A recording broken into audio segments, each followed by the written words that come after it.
အားလုံးပဲမင်္ဂလာပေါင်းနဲ့ပြည့်စုံကြပါစေကျွန်တော်ကတော့အုံနောက်နေ့အောင်ကျော်အထူးကုဆရာဝန်ဒေါက်တာရန်လင်းအောင်ဖြစ်ပါတယ်ကျွန်တော်ဒီနေ့ဆွေးနွေးသွားမယ့်အကြောင်းအရာကတော့အုံနောက်တွေကျော်ပိတ်လေဖြတ်ယောဂအကြောင်းပဲဖြစ်ပါတယ်ပထမအဆုံးအနေနဲ့လေဖြတ်ယောဂ stroke ဆိုတာဘာလဲဆိုတာကိုပြောပြခြင်းပါတယ်လေဖြတ်ယောဂဆိုတာအုံနောက်ရဲ့အစိတ်ပိုင်းတွေကိုသွေးပို့ပြီးတော့သွေးကြောများပေါက်ရဖြစ်စေပိတ်ရဖြစ်စေအုံနောက်ရဲ့အစိတ်ပိုင်းတွေကောင်းတာအလုံးမလုပ်တော့ပါဘူးအုံနောက်အစိတ်ပိုင်းတွေကထိန်းချုပ်ထားတဲ့ခန္ဓာကိုယ်ရဲ့အစိတ်ပိုင်းတွေလည်းအလုံးမလုံးနိုင်တော့ပဲယောဂလက္ခဏာများခံစားရခြင်းဖြစ်ပါတယ်ဒီဖြတ်ယောဂကိုအဓိကအားဖြင့်နှစ်မျိုးခွဲခြားနိုင်ပါတယ်အုံနောက်တွေကြောပိတ်၍လေဖြတ်ခြင်းနဲ့အုံနောက်တွေကြောပေါက်၍လေဖြတ်ခြင်းဆိုဖြစ်ကြပါတယ်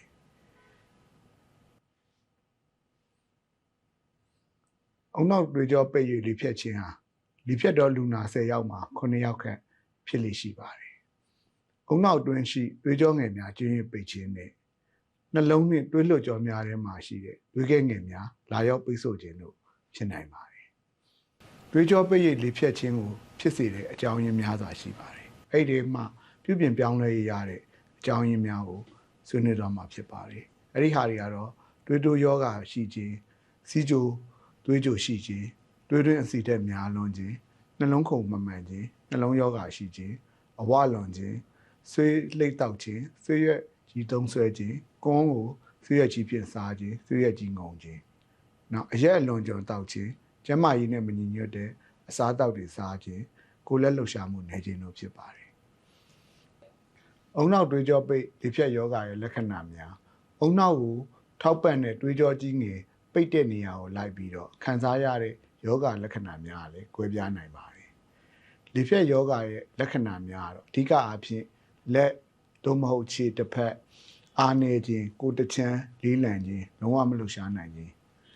စကားမပြောနိုင်ခြင်းအမေးတခြားအဖြစ်တခြားဖြစ်ခြင်းစကားဘလုံးပထွဲဖြစ်ခြင်းမိမိပြောတဲ့စကားကိုသူများနားမလည်ခြင်းမျက်နှာတချမ်းထုံကျင်ခြင်းရွဲ့သွားခြင်းခန္ဓာကိုယ်အစိတ်ပိုင်းများထုံကျင်ခြင်း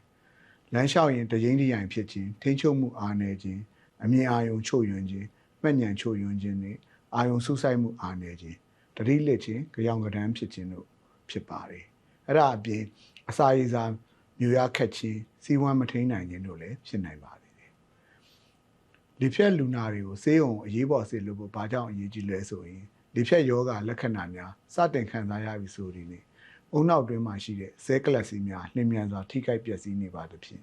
မှန်ကန်သောကုသမှုကိုနှင်းမြန်စွာရရှိမှသာလေဒီဖြတ်ယောဂရဲ့နောက်ဆက်တွဲဆိုးကျိုးနှင့်အသက်အန္တရာယ်ထိခိုက်ခြင်းကိုကာကွယ်နိုင်မှာဖြစ်ပါတယ်။လေဖြတ်တဲ့အမျိုးအစားအလိုက်ကုသမှုကွဲပြားသဖြင့်အချိန်မီစမ်းသပ်စစ်ဆေးကုသရန်စက်ပစ္စည်းကိရိယာများရှိတဲ့ဆေးရုံဆေးခန်းများတွင်ကုသမှုခံယူရန်သင့်ပါတယ်။လေဖြတ်ယောဂရဲ့အမျိုးအစားအလိုက်အချိန်မီကုပေးရတဲ့ကုထုံးတချို့ဟာကွဲပြားမှုရှိပါတယ်။ဥပမာအားဖြင့်သွေးကြောပိတ်ခြင်းအတွက်သွေးခဲပျော်ဆေးတွေ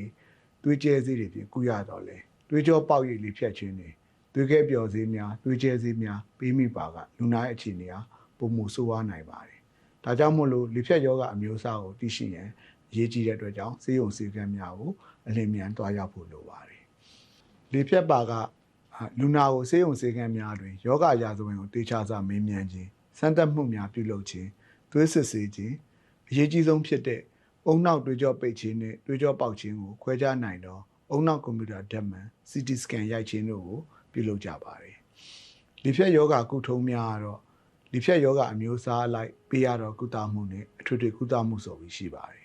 ။အုံနောက်သွေးကြောပိတ်လေဖြတ်ယောဂကုထုံးတွေကတော့သွေးခဲပျော်စေးပေးကုသခြင်းနဲ့သွေးကျဲစေးပေးကုသခြင်းတို့ဖြစ်ပါတယ်။သွေးခဲပျော်စေးပေးကုသခြင်းသွေးခဲပျော်စေးသည်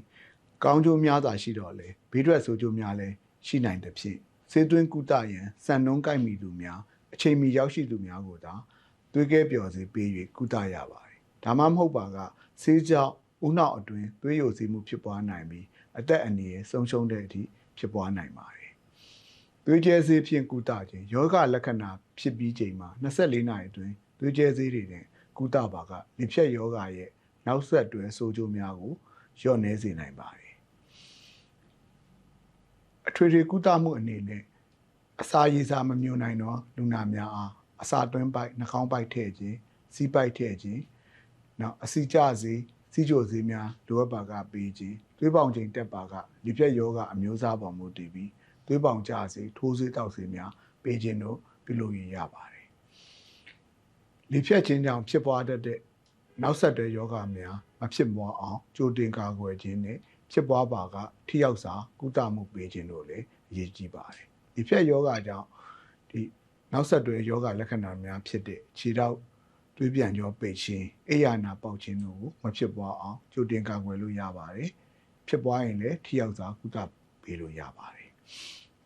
ပြန်လည်တန်ဆွမ်းရန်လေ့ကျင့်ခြင်း rehabilitation ဒီဖြတ်ယောဂဖြစ်တဲ့နောက်ကိုယ်ခန္ဓာမတန်မဆွမ်းဖြစ်ခြင်းစကားမပြောနိုင်ခြင်းအမြင်အာရုံချို့တဲ့ခြင်းမှတ်ဉာဏ်ထိခိုက်ခြင်းစိတ်သက်ကြဆင်းခြင်းတို့ကိုခံစားရနိုင်တဲ့ဖြစ်တက်ကြွနားလေတော့ဆရာဝန်ဆရာမများစက်ပစ္စည်းကိရိယာများနှင့်အချိန်နှင့်တပြေးညီပြန်လည်တန်ဆွမ်းရေးလေ့ကျင့်ခန်းများပြုလုပ်ခြင်းကုသမှုပေးခြင်းများကိုပြုလုပ်ရန်အလွန်ပဲအရေးကြီးပါတယ်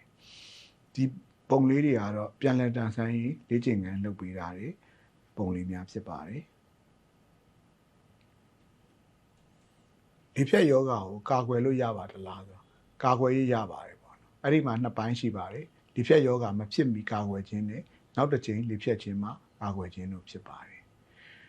90%တော့လေဖြတ်ခြင်းများကျွန်တော်ဆက်ဆွေးနွေးသွားမယ်အကြောင်းအရာများနဲ့ဆက်နေပါတယ်တွေးပေါင်တက်ခြင်းလေဖြတ်ယောဂရဲ့ထက်ဝက်ခန့်ဟာတွေးတိုးယောဂနဲ့ဆက်နေပါတယ်ဒါကြောင့်မလို့တွေးပေါင်မှန်မှန်ချိန်သင့်ပါတယ်တွေးတိုးယောဂကိုအချိန်မီကုသမှုခံယူသင့်ပါတယ်လေဖြတ်ခြင်းဟာစီးကျိုယောဂနဲ့လည်းဆက်နေပါတယ်ဒါကြောင့်မလို့စီးကျိုယောဂကိုအချိန်မီကုသခြင်းဖြင့်လေဖြတ်ခြင်းကိုကာကွယ်နိုင်ပါတယ်နှလုံးခုန်မှန်ခြင်းကြောင့်လေဖြတ်နိုင်ခြင်းပုံမှုဖြစ်ပွားနိုင်ပါတယ်။နောက်နှလုံးခုန်မှန်ခြင်းကိုသိရှိတတိပြုမိရန်နဲ့ကုသမှုခံယူရန်အလွန်ပဲအရေးကြီးပါတယ်။အဝလွန်ခြင်းနဲ့လေဖြတ်ခြင်းကလည်းဆက်နေပါတယ်။ဒါကြောင့်မို့ကိုယ်လေးချိန်ကိုထိန်းသိမ်းရန်တစ်ပတ်လျင်9ချိန်ခန့်ကိုယ်လက်လှုပ်ရှားလေးချိန်ခန့်များပြုလုပ်ရန်အလွန်ပဲအရေးကြီးပါတယ်။ကိုယ်လေးချိန်ထိန်းခြင်းနဲ့အာကစားများပြုလုပ်ခြင်းသည်လေဖြတ်ယောဂရဲ့ဖြစ်နိုင်ခြေကိုလျှော့ချပေးနိုင်မှာဖြစ်ပါတယ်ဆေးလိပ်တောက်ခြင်းနဲ့လေဖြတ်ယောဂါကလည်းဆက်နေပါတယ်ဆေးလိပ်ဖြတ်ခြင်းဖြင့်လေဖြတ်ယောဂါကိုကာကွယ်နိုင်မှာဖြစ်ပါတယ်အရက်တောက်ခြင်းကြောင့်နှစ်စဉ်လူပေါင်းတသန်းခန့်လေဖြတ်ယောဂါဝေဒနာခံစားနေရပါတယ်အရက်တောက်ခြင်းကိုလျှော့ချခြင်းဖြင့်လေဖြတ်ယောဂါကိုကြိုတင်ကာကွယ်နိုင်မှာဖြစ်ပါတယ်အစီစိတ်များသောအစားအသောက်များသည်လေဖြတ်ခြင်းကိုဖြစ်ပေါ်စေတတ်ပါတယ်ဒါကြောင့်မလို့အစီစိတ်များတဲ့အစားအသောက်တွေကိုရှောင်ကျဉ်ပြီးလက်ဆက်တော့အသီးနှံနဲ့အရွက်များကိုစားသုံးခြင်းဖြင့်လေဖြတ်ယောဂဖြစ်နိုင်ခြင်းကိုလျှော့ချပေးနိုင်မှာဖြစ်ပါတယ်ကျွန်တော်ဆွေးနွေးသွားတော့လေဖြတ်ယောဂအကြောင်းကိုကောင်းစွာနားလည်သဘောပေါက်ပြီးလေဖြတ်ယောဂဖြစ်စေတတ်သောအကြောင်းတရားများကိုရှောင်ရှားကာလေဖြတ်အနေနဲ့ဘေးမှာမိဘပြည်သူအားလုံးကင်းဝေးကြပါစေလို့ဆုတောင်းမေတ္တာပို့သလိုက်ပါတယ်အားလုံးကိုကျေးဇူးတင်ပါတယ်ခင်ဗျာ